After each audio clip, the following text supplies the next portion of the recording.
we are anonymous. Not one person, not one party, not one brand. A mask, a chorus, a signal. A decentralized swarm that shows up when power gets sloppy and cruel, when propaganda gets louder than truth. In Austin and other major cities. We do receipts. We do memory. And right now we are watching Donald Trump lose it as massive protests spread worldwide. Start with Mexico City. That first clip, a Trump effigy burning while thousands filled the streets. Early January demonstrations outside the U.S. Embassy in Mexico City got so heated that even the U.S. mission issued a public alert telling people to stay away, warning about vandalism and unrest. When a government has to tell its own citizens, stay away from your own embassy, you are not looking at a few bad apples, you are looking at rage, and it is not coming out of nowhere. People have watched Trump threaten, bully, and destabilize, and now they are responding in the language Trump understands best: public humiliation. Then cut to Minneapolis, Powderhorn Park.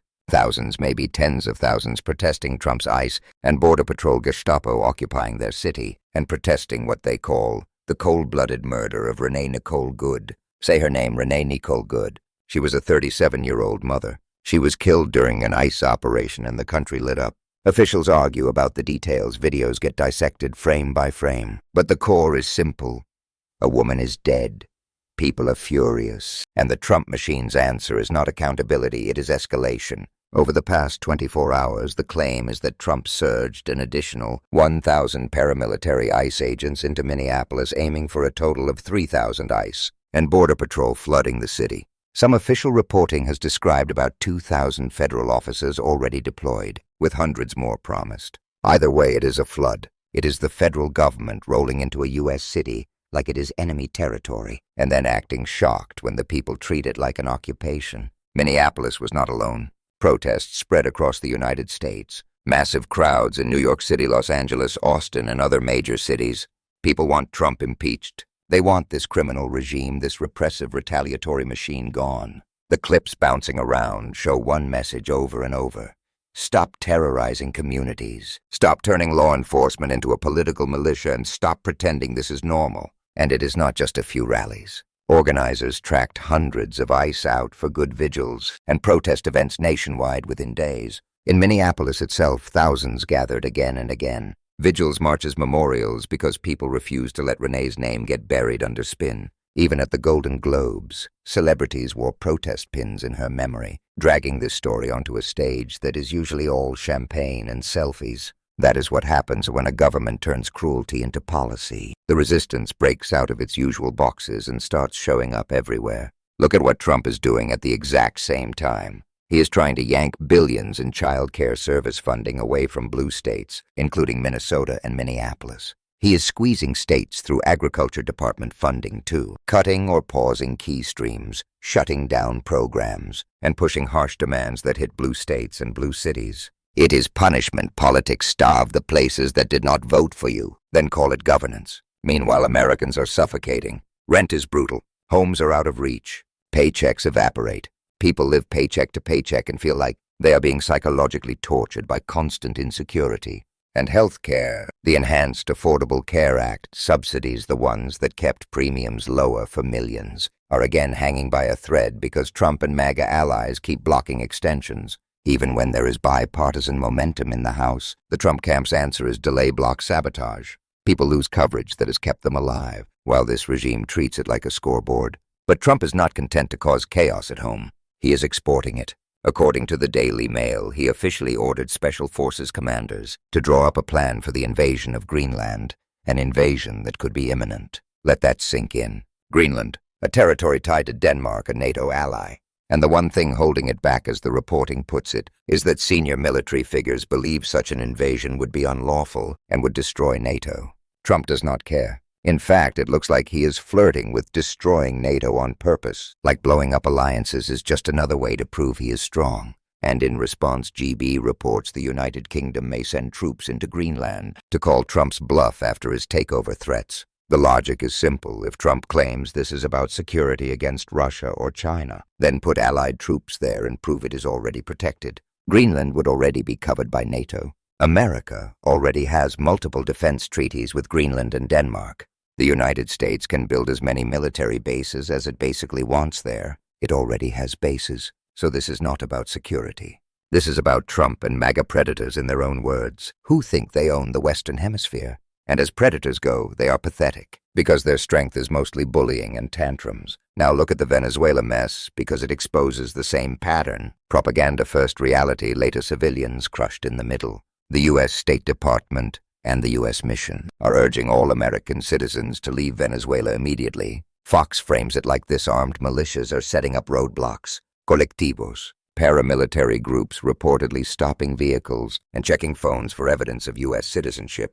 But wait, did not Trump and his media megaphone say people in Venezuela were celebrating U.S. action and that pro-democracy forces were dancing in the streets of Caracas? Now the U.S. side is saying Americans could be wrongfully detained, tortured, kidnapped, or murdered by the current authoritarian apparatus, Delcy Rodriguez, Diosdado Cabello Maduro's crew still running parts of the country. And then Trump does the thing he always does. He posts like a cartoon king. Venezuela is doing great right now. I love the Venezuela people. I am already making Venezuela rich and safe again.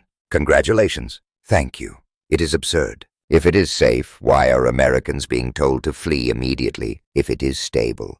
Why does the State Department list wrongful detention, torture in detention, terrorism, kidnapping, arbitrary enforcement of laws, crime, civil unrest, and poor health and infrastructure, plus the U.S. government's inability to provide emergency assistance because Trump's posts are not policy? They are fantasy. And everything he says is absolutely false. And the oil exec cosplay makes it worse. Trump calls people Mr. Chevron and Mr. Exxon like he cannot be bothered to learn names. Then Mr. Exxon says Venezuela is uninvestable, that there is basically no way to do business there. And Trump acts offended like reality just insulted him personally. He rarely agrees with Mr. Exxon, but on that point, maybe the adults in the room know more than Donald does. Now, let us talk about priorities, because the Trump regime's priorities are a joke, unless you are the one getting hurt. RFK Jr. posts about Germany claiming reports show the government sidelining patient autonomy and limiting people's ability to act on their convictions when they face medical decisions. He brags that on Friday he sent a letter to Germany's federal health minister. Dude, who do you think you are? Germany is not a colony. Take care of your own people. Americans are losing coverage, losing stability, losing dignity. And your big mission is to lecture another country's healthcare system. Back to Minneapolis, because this is where the mask slips completely. The official White House account has been pushing stand with ICE, stand with law enforcement, alongside imagery described by critics as an ICE officer shooting a black man in the face with chemical non-lethal rounds. Non-lethal can still be lethal. Shooting someone in the face with gas and noxious substances can kill. This is what they are celebrating. And as Aaron Rupa put it, why is this Trump thug brandishing his gun like this? These are people approaching peaceful protesters exercising First Amendment rights, and the response is to shoot them in the face and then promote it. Then came the memo. Kristi Noem and Todd Lyons, acting head of ICE, published new guidance that became public.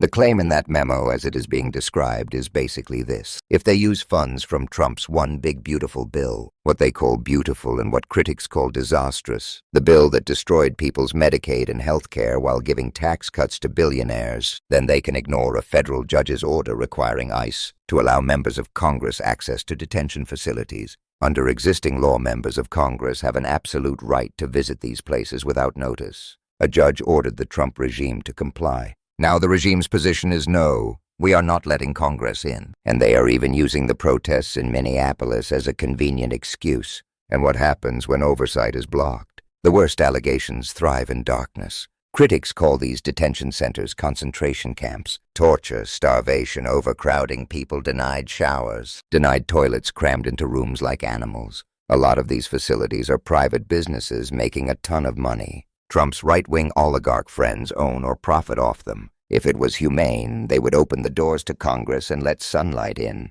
They will not. That tells you everything.